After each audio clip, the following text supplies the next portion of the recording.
CM Revanth Reddy వ్యవసాయ రంగంపై కీలక సమీక్ష నిర్వహించనున్నారు. నేటి ఉదయం 11 గంటలకు సచివాలయంలో ఈ సమీక్ష జరగనుంది. వ్యవసాయ రంగంపై మంత్రి తుమ్మల నాగేశ్వరరావుతో ధాన్యం కొనుగోలుతో పాటు ఇటీవల వర్షాలకు తడిసిన ధాన్యం సేకరణ తదితర అంశాలపై సంబంధిత అధికారులతో కలిసి చర్చించనున్నారు. నేటి నుంచి పరిపాలనపై దృష్టి పెడతానని ముఖ్యమంత్రి రేవంత్ రెడ్డి నిన్న చిట్చాట్లో తెలిపిన విషయం తెలిసిందే.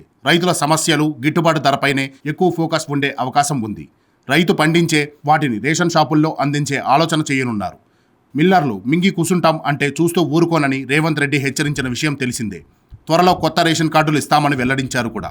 విద్యుత్ శాఖలో కొందరు కావాలని పవర్ కట్ చేస్తున్నారని, వారిపై చర్యలు ఉంటాయని రేవంత్ తెలిపారు.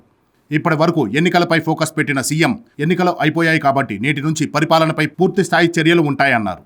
మరోవైపు రిటైర్డ్ ఉద్యోగులపై కేబినెట్లో చర్చించి నిర్ణయం తీసుకుంటామని తెలిపారు.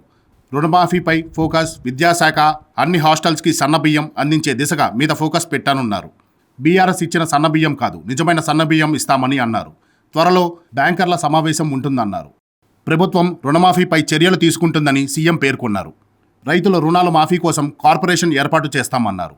దాని ద్వారా రుణాలు మాఫీ చేసుకోవచ్చని తెలిపారు. దేశంలో బీజేపీకి పూర్తి మెజారిటీ రాదని సీఎం రేవంత్ రెడ్డి ఆరోపించారు.